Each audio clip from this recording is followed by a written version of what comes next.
Mesdames, Messieurs, bonsoir. Ravi de vous retrouver pour votre journal. Voici les principaux titres de cette édition. Les professionnels de l'audiovisuel se sont réunis mercredi soir. Ils veulent unir leurs forces, parler d'une même voix pour le développement de la filière au Fénois. Le lycée professionnel de Outourou a rebaptisé Hitia Tea, un symbole de renouveau pour cet établissement qui a 50 ans d'existence. Et nous ferons un tour d'horizon de l'actualité sportive de la semaine avec notre spécialiste Oriano Tefo. C'est en deuxième partie de journal.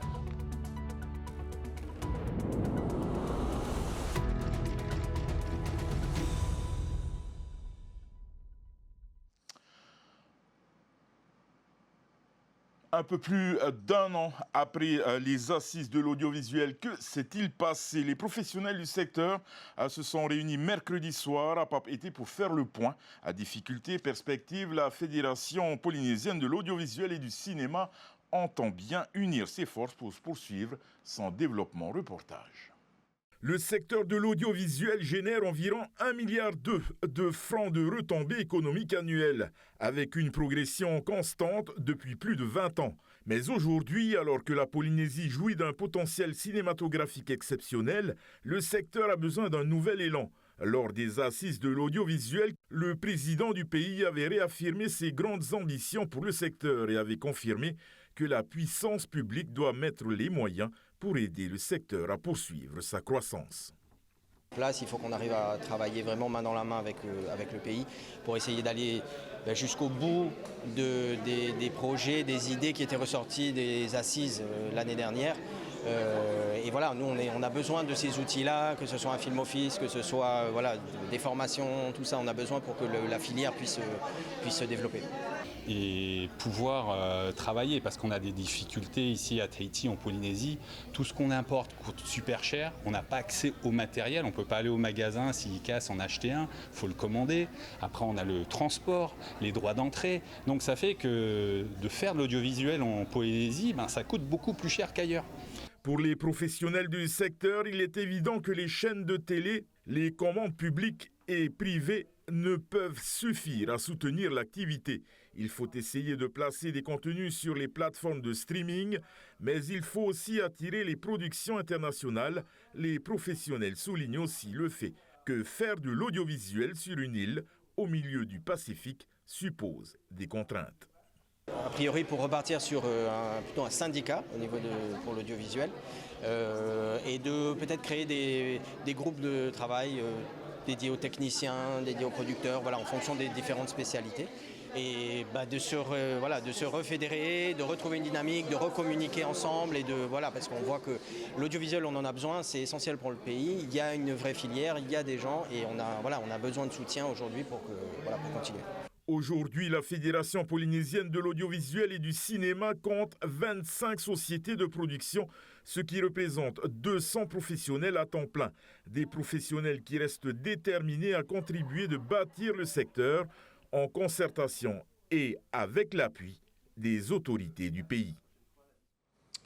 C'est une sortie dont l'issue aurait pu être dramatique. Ce midi, le pilote d'un taxi-boat qui effectuait une prestation dans la passe de Havae à Teahupo'o a été surpris par une vague. L'embarcation s'est retournée, faisant plusieurs tonneaux avant de terminer sur le récif. 3 personnes étaient à bord. Elles ont été secourues par les pompiers et transférées à l'hôpital de Taravao pour des examens de contrôle. La messe de Pâques, un rendez-vous immanquable pour bon nombre de croyants. Ce matin, les bancs de l'église catholique Sainte-Thérèse à Papeete étaient noirs de monde, l'occasion pour de nombreux adultes de se faire baptiser.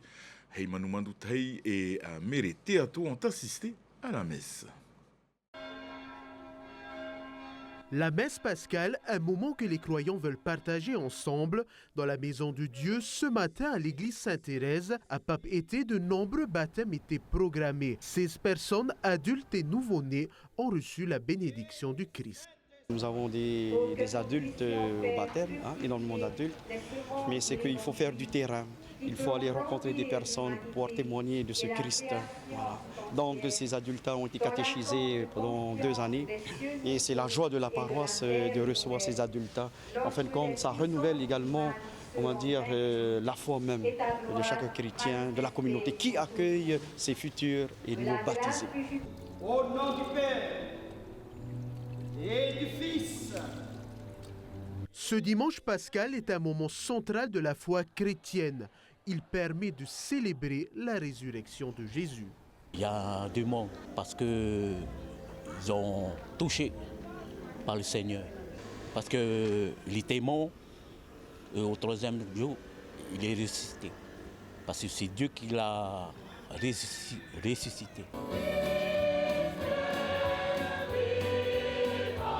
Une célébration à laquelle la jeunesse chrétienne s'est montrée enthousiaste ce matin et qui a suscité une forte adhésion de la part des familles. Et les Tikitois qui poursuivent leur préparation pour la Coupe du Monde de beach soccer en Arabie Saoudite se sont eux aussi recueillis en ce dimanche de Pâques. Cette assemblée dominicale, une tradition qu'ils perpétuent à chaque fois qu'ils sont ensemble. Un moment important dans la vie du groupe, loin du sable, c'est l'occasion pour les joueurs et le staff de resserrer les liens et d'avoir une pensée pour le Fénois et pour leur famille. On écoute Teva Zaveroni, le coach de l'équipe. Ben écoute, nous on a l'habitude de se retrouver tous les dimanches quand on est à l'extérieur du territoire. C'est Naya un peu qui nous a inculqué ça. À chaque fois on le suivait dans les messes, dans les églises qu'on trouvait aux alentours. Et puis là, bon, on s'adapte à la situation. Généralement on le fait alors dans l'hôtel, dans des pays qu'on ne connaît pas trop. Et c'est un moment de partage spirituel et c'est une façon aussi pour nous de communier avec nos familles à Tahiti. Donc là, on a fait le gros week-end de Pâques. Donc on a proposé des lectures avec Ro. Et chacun a fait sa lecture ce matin et c'est notre façon à nous de vivre spirituellement en groupe. Voilà, et de remercier aussi également le Seigneur pourquoi qu'on est encore là aujourd'hui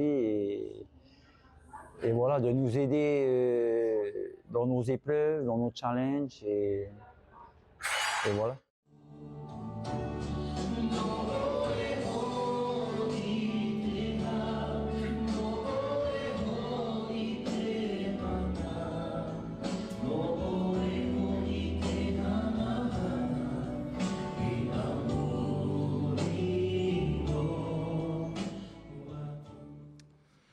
Un demi-siècle d'existence et une nouvelle identité pour le lycée professionnel d'Outourwa qui s'appelle désormais Hitiatea, un symbole de renouveau pour cet établissement. Les détails dans ce reportage de Roni Moufat.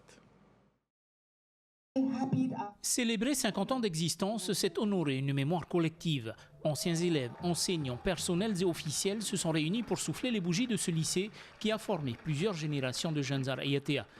Moi, je viens de la génération 2001-2005, où j'ai passé mes études ici au LEP. C'est assez nostalgique, dans le sens où je revois encore nos anciens surveillants qui travaillent encore ici. Une nouvelle page pour cette institution de l'enseignement professionnel qui dévoile également le nouveau nom de l'établissement Hitiatea, un renouveau qui s'imposait comme une évidence. Effectivement, Hiti, qui signifie chez nous Hitira Aotera, le lever du soleil. Avec le soleil vient toutes les ondes positives, l'énergie, le courage, la volonté de se lever et de se projeter surtout. Et Atea, effectivement, au loin, au-delà de l'horizon, à travers toutes les connaissances et les savoir-faire qu'on apprend au lycée. Hitiatea. Effectivement, cette nouvelle appellation ne se limite pas à un simple changement de nom, elle s'inscrit dans une volonté partagée de repenser l'approche pédagogique à travers de nouveaux projets éducatifs. Voilà, donc on a voulu marquer les 50 ans sur un nouvel élan. L'élan de la renaissance, une nouvelle dynamique, en passant par le nouveau nom du lycée, puis l'hymne propre à ce lycée professionnel. Et à partir de là, on va également impulser un changement radical qui va renforcer l'estime, la cohésion, le sentiment d'appartenance à ce lycée. Des projets qui, sans aucun doute, s'inspirent des méthodes maoris. Souvenez-vous, l'an passé, TNTV avait suivi un groupe d'enseignants de ce lycée en Nouvelle-Zélande, partis découvrir différentes écoles et leurs pratiques innovantes en matière d'enseignement. Effectivement, il y a un an, une équipe d'enseignants est partie avec une association nation donc, à Nutapuatea pour voir ce qui se passait donc, chez nos voisins donc, maoris et qui, eux, ont réussi donc, à inculquer cette notion de respect. Nous, on s'est inspirés et on se donne du temps. Donc on commence cette année et on va se donner un peu une dizaine d'années pour y arriver aussi. De nombreuses activités scolaires ont également marqué cette journée au sein de ce lycée professionnel. Allez, c'est le moment de faire le point sur l'actualité sportive du week-end. Et du muscle, du ballon, de la raquette, entre les Polynesian Battle Games et les sports de combat, il y en avait pour tous les goûts. Le récap, c'est maintenant.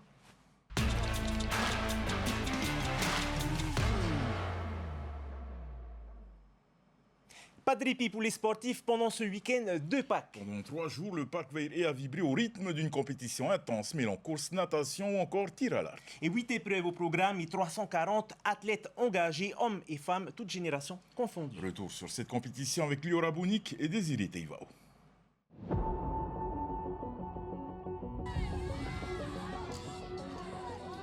Clap de fin sur 3 jours de sueur, de défis et de dépassement de soi.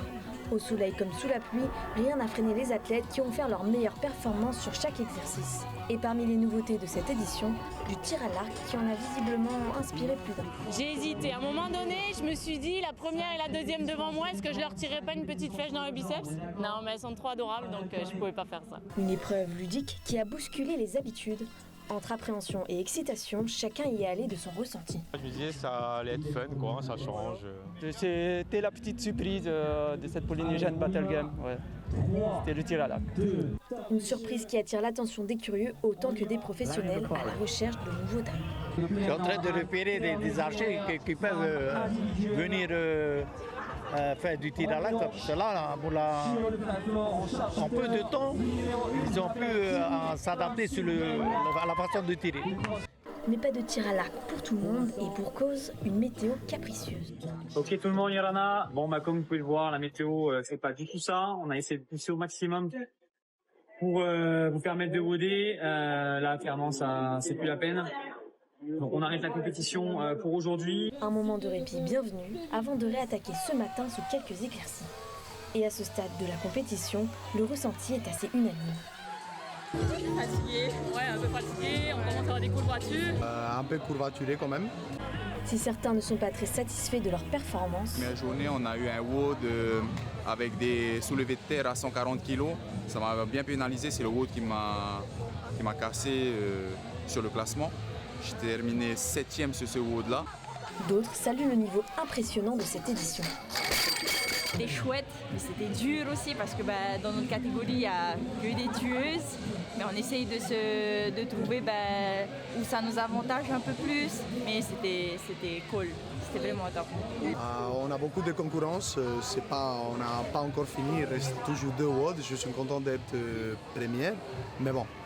Il faut assurer sa place, quoi. Il faut pas lâcher là. C'est cool d'avoir des filles de ce niveau-là. Après, quand même, cette année, c'est vrai que dans notre catégorie RX, on a quand même, on est 14 filles et on est donc beaucoup plus que l'année dernière. Et le niveau a beaucoup augmenté. Donc même au niveau local, les filles se sont beaucoup entraînées et elles montrent sur le floor qu'elles sont là. Une compétition remplie d'intensité et de partage, la Polynesian Battle Game 2025 a tenu toutes ses promesses et vous donne rendez-vous l'année prochaine.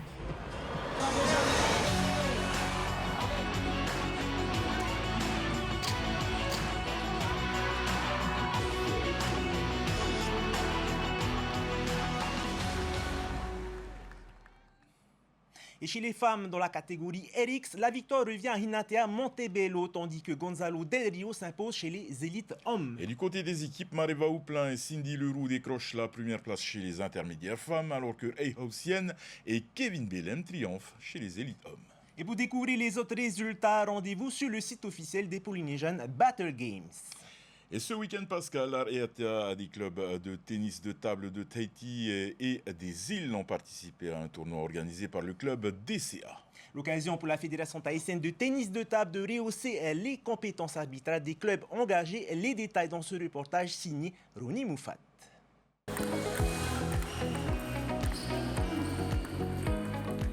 88 inscrits, 6 clubs représentaient le Challenge Faroua Cruz Basson Plein. Plusieurs catégories étaient en lice, les U15, les U19, Open Homme, Open Dame et les doubles. L'occasion pour les joueurs de Tahiti et des îles d'évaluer leur niveau. Keanu, lui, doit s'adapter et finalement jouer assis pour éviter de se blesser à nouveau.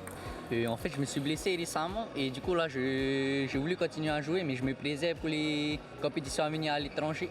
Du coup, ça doit drôlement te changer. C'est différent, tu es déjà plus bas sur ta vision du jeu et tu n'as pas la même perception du jeu pendant que tu joues la balle. Du coup, c'est assez différent et difficile. Du coup, c'est pour ça aussi que je respecte mon père. C'est compliqué. Ce week-end sportif a aussi servi la formation. La Fédération tahitienne de tennis de table en a profité pour encadrer les futurs arbitres et juges arbitres, une montée en compétences essentielle pour les clubs des îles. C'est l'occasion puisque avec la fédération, il y a quand même une optique de développer l'arbitrage et le juge arbitrage dans les îles pour que justement les ligues des archipels puissent organiser leurs compétitions dans de bonnes conditions, dans de bonnes règles surtout. Ce tournoi fait aussi office de préparation pour les grandes échéances à venir, les Océania et les mini-jeux de Palau au mois de juin. Et des tables de ping-pong, on passe au terrain de football hier pour le compte de la 20e journée de Ligue 1. Le leader du championnat, l'AS Vénus, s'est imposé sur la pelouse de Marina face à l'AS Mira sur le score de 4 buts à 2. Un succès qui permet au club de la Côte Est de prendre 6 points d'avance sur son dauphin, l'AS Pirée. Le résumé de la rencontre avec Désiré Teivao. Sur une pelouse gorgée d'eau, difficile pour les joueurs de l'AS Vénus et de l'AS Mira de produire du jeu. Les deux équipes se sont donc remis au coup de pied arrêté. Le premier coup est porté par l'équipe de Mahina qui ouvre la marque au quart d'heure de jeu sur un coup de tête de Kevin Barbe.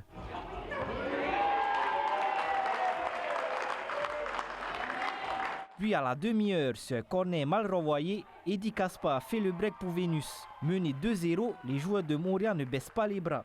Heyari Maperi transforme d'abord un penalty et juste avant la pause, Frédéric Nepamouindou égalise pour Mira, 2 partout à la mi-temps. Avant la mi-temps, quand on était revenu à égalité à 2 partout, on s'est dit qu'on pouvait encore le faire. Mais après, il y a eu des accidents et tout. Et voilà, c'est le point fort, les coups de pied arrêtés. Voilà, c'est comme ça. Des coups de pied arrêtés, Vénus se transforme en deuxième période. D'abord un penalty de Manouari Chan à la 48e minute, puis sur un nouveau corner, Teanui Tehau se présente au premier poteau pour inscrire le but du 4-2.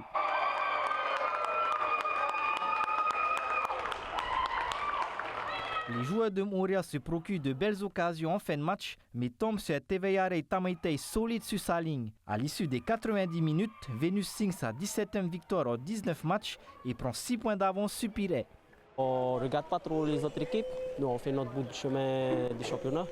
Et pas facile aujourd'hui, avec les conditions de la météo, tout ça. Mais voilà, Moria, ils sont venus pour jouer aussi. Et nous, on a la victoire au bout, c'est l'essentiel. On est dans la dernière phase. Il nous reste à peu près 8 matchs. Et voilà, on espère aller jusqu'au bout avec des victoires. Dans les autres rencontres de cette 20e journée de Ligue 1, Dragon s'impose face à Pouéou et revient à 1 point de la 2e place. Central Sport arrache la victoire face au Teyarapu FC et Tamari Punaru s'impose 5-0 face à Manoura, lanterne rouge du championnat. Retour avec du beach soccer. Encore une fois, les Tikitoa enchaînent les entraînements intensifs sur le sable de Riyad. Et cette dernière phase de préparation d'une semaine en Arabie Saoudite permet au coach Teva Zavironi de peaufiner les derniers détails. Au programme de la séance de ce dimanche après-midi, à vitesse et explosivité, un travail d'affûtage important pour tous les joueurs. L'entraînement s'est conclu par une opposition afin de répéter les gammes et les schémas tactiques. La sélection de beach soccer s'envolera dans 2 jours vers les Seychelles pour participer à sa 8e Coupe du Monde d'affilée. Fin tuto à nos athlètes.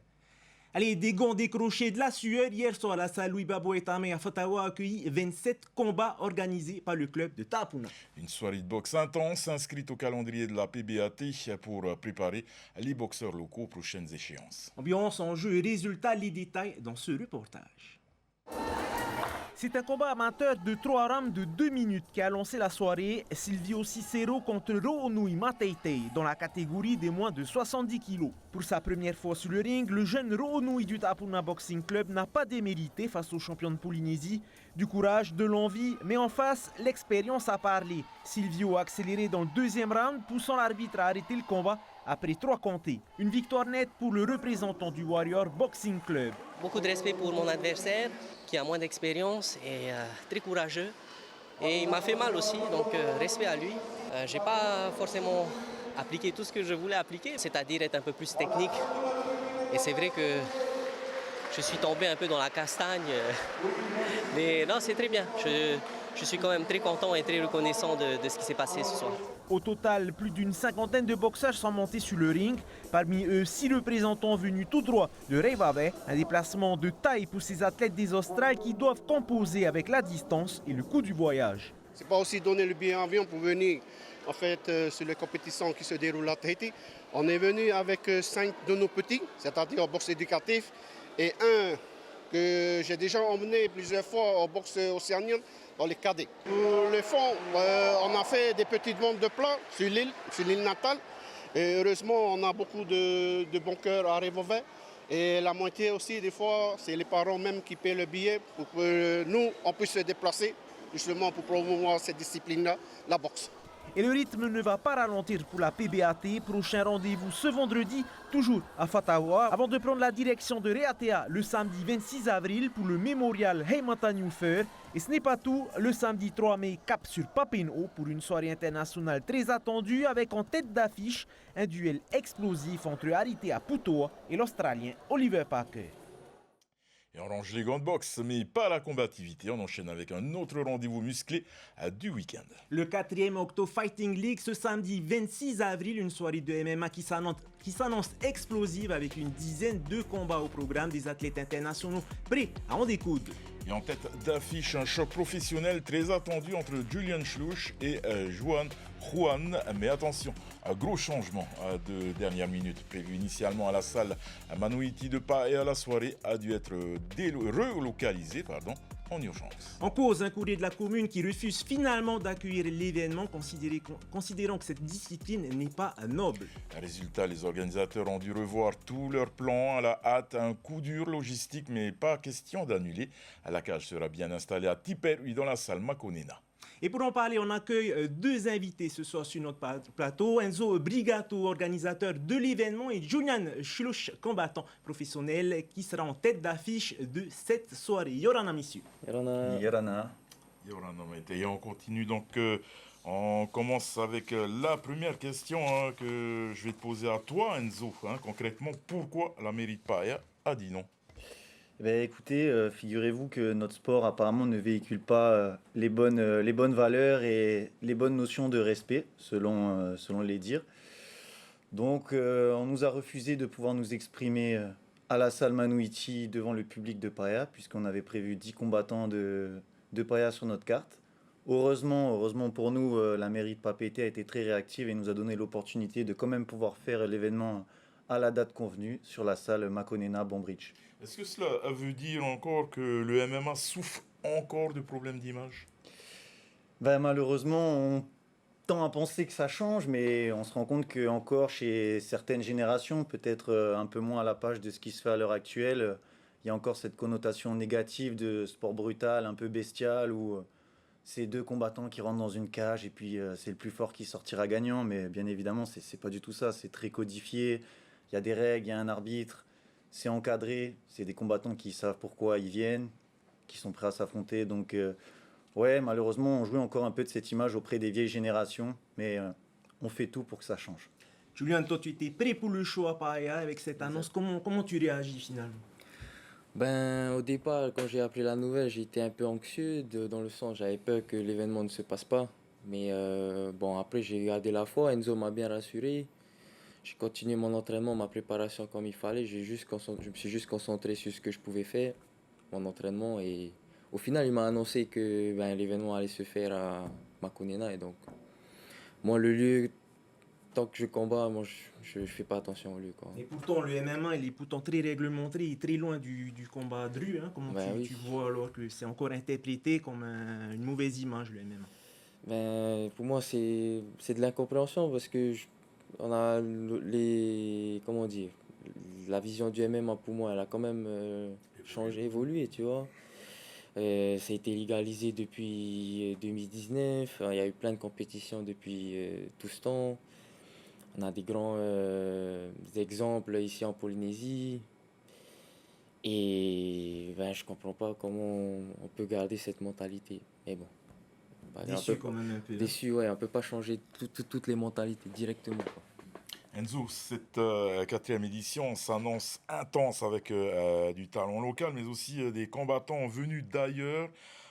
Qui sont les fighters étrangers qu'on aura la chance de voir à Tiperui? Alors, notre ami Julian, qui est présent juste ici, va pouvoir affronter Juan Rincon, donc un Colombien qui vit en Nouvelle-Zélande. Donc ce sera le main event de la soirée. On a également des confrères du Pacifique, de Wallis et Futuna. Ils sont 3 adversaires à venir exprès pour cet événement. Donc on attend 4 combats internationaux sur cette édition-là, en plus des striking et combats MMA dont on parlera un petit peu plus tard. Comment va se passer l'intégralité de la journée? Ça commence à quelle heure? On ouvre les portes à 17h. Donc encore une fois, il n'y a pas de siège numéroté. Donc j'invite tout le monde, si vous voulez être devant, vous voulez les meilleures places. Premier arrivé, premier servi, encore une fois. Et donc 17h ouverture des portes, 17h30 vous aurez les premiers combats. On a 14 combats prévus sur la carte que j'annoncerai donc du coup toute la semaine. Ça sera du MMA, du striking, on alternera. Donc si tout se passe bien, à 22h, 22h30, fin de la soirée, tout le monde pourra rentrer. Alors certains combats préliminaires seront sous forme de striking. Est-ce que tu peux nous expliquer ce que c'est pour le grand public? Ouais, donc pareil, comme on cherche à faire évoluer aussi la discipline, à faire participer un petit peu tout le monde, donc aussi bien les clubs de Muay Thai, de boxe, tout ça, pouvoir faire une intégration de tous ces sports-là en un, on a intégré le striking, c'est-à-dire des combats où on retire la partie sol, donc toujours avec des petits gants, des protèges tibia, mais on est uniquement sur du pied-point avec des coups de genoux, sans coups de coude. Donc ça permet un peu de dynamiser pour les gens qui n'apprécient pas forcément les phases de lutte ou les phases de sol qui peuvent leur paraître un petit peu ennuyantes. Donc voilà, c'est une autre façon de voir le sport, une autre façon de s'exprimer, et ça donne l'occasion à d'autres clubs et d'autres combattants de pouvoir venir et avoir la chance de briller aussi dans une cage en Polynésie. Est-ce que nos représentants sont prêts pour cette rencontre face aux étrangers? Alors on va demander à Julian parce que c'est le mieux placé pour vous répondre. Les partenaires d'entraînement, tu as eu le temps de prendre un peu la température avec eux, comment ils se sentent? Ils se sentent tous bien, ouais. On s'est bien entraîné, en tout cas de ce que je sais de ma team, hein. Après je sais pas tous les autres, mais de ma team, ouais, on est bien entraîné. Moi, pour ma part, oui, je suis carrément prêt. Et que ce soit un étranger ou n'importe qui, moi je vais, il n'y a pas de souci. Juste qu'on rebondit sur ta préparation, tu me disais juste avant que tu étais en période de cutting, ça demande quoi ça? Pour que les gens comprennent, c'est une période de sacrifice. Ouais, période de sacrifice, de discipline et de force mentale, hein, c'est difficile au niveau physique. Et ouais, il faut garder le... En vrai c'est de la science, hein, mais... Niveau physiquement, ça fait mal. C'est une diète sévère, ouais. Je bois beaucoup d'eau pour perdre beaucoup d'eau en vrai, tu vois. Je me déshydrate beaucoup. Mais après, voilà, pour le soir du combat, je serai enfant. Il n'y a pas de souci sur ça. Julian, alors toi, comment est-ce que tu te sens finalement pour ce main event? Mais bien serein, hein. Je me suis bien entraîné, bien préparé. J'ai bien étudié mon adversaire. Et ouais, ça va bien se passer. Allez, Nimo Enzo, pour attirer le monde à cette soirée. Écoutez, venez les soutenir, venez nous soutenir. Ensemble, on peut changer ces mentalités. Venez, on va montrer, on va montrer aux peuples polynésiens, à toutes ces anciennes générations ou quoi, que c'est un sport noble avec des belles valeurs, qui a du respect. Et je vous promets, vous allez le voir, que malgré le fait qu'il se fasse la guerre, à la fin, je peux vous garantir qu'il y a beaucoup de respect entre les deux athlètes et que l'un comme l'autre, ils sont conscients des sacrifices qui sont faits. Et moi, c'est un sport qui me tient énormément à cœur et c'est pour ça que j'en fais la promotion. Et on va continuer à se battre chaque jour pour que ça soit reconnu aussi bien chez les plus vieux que chez les plus jeunes. Le rendez-vous est lancé, ce sera donc samedi 26 avril à partir de 17h dans la salle la salle Mako Nena à Tiperui. Merci encore Julian et on te souhaite bonne chance pour ton combat. Maruru aussi, toi Enzo. Merci pour à cette vous. organisation. Et on continue avec les grands sportifs donc attendus le week-end prochain. Il y aura à Dufa le samedi 26 avril avec le mémorial Kevin Kuider à Bora Bora. Et en même temps, une autre course de à Retiniho, la Coupe de l'Environnement. Il y aura bien entendu la soirée de MMA, l'Octo Fighting League dans la salle Makonena Tiperui. Et enfin, dimanche 27 avril se disputera le championnat de Polynésie de VTT à Verao. Voilà, nous arrivons au terme de cette édition. Au programme ce soir sur votre chaîne, le labyrinthe de West Ball, suivi de votre émission Zone Interdite. Demain, c'est Sophie Guébel qui aura le plaisir de présenter ce journal.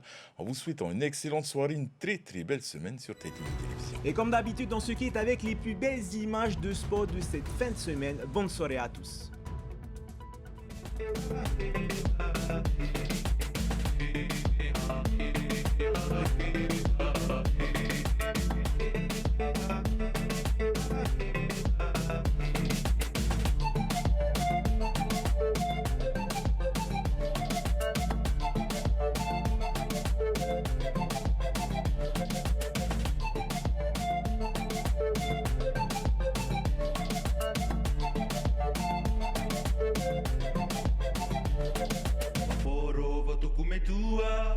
Motu te niu niu e te atua tuku fatu paruru te hanga tangata e tua motu e te vero rahi e horo horo no atoku anga hoa e kimi te wahi no anga waporo tuku me tua wa motu te niu niu e te atua tuku